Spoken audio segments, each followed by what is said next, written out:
They called her a witch long before she ever cast a spell.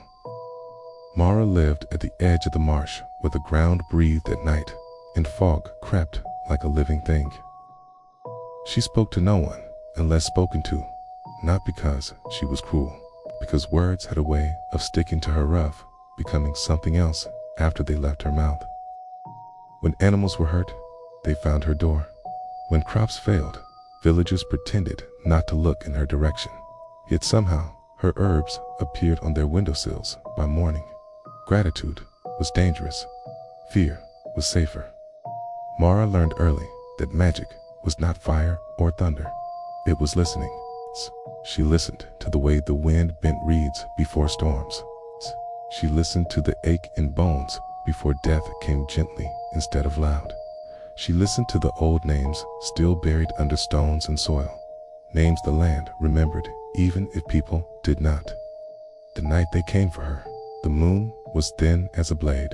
Torches flickered through the fog as men shouted lies they had practiced on the walk over. Someone screamed that she cursed cattle. Someone else said she stole children's luck. None of them mentioned the truth that when they asked her to fix things that couldn't be fixed, she had sometimes said no. They dragged her to the water's edge, ropes biting into her wrists. The marsh went silent.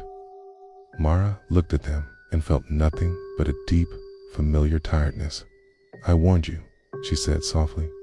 They laughed, but just always said things like that. When they pushed her into the water, it didn't close over her head. It parted. The marsh rose, not violently, not with rage.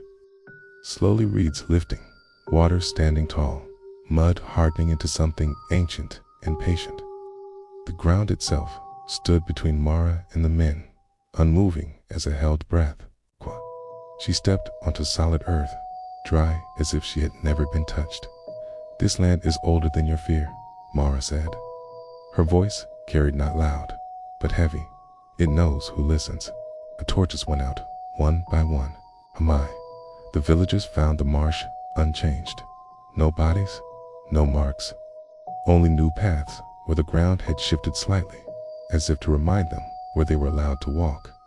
Mara still lives at the edge of the marsh. She still heals when she can.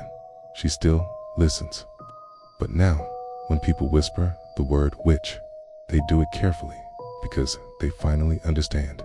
She was never dangerous. The land was just done being silent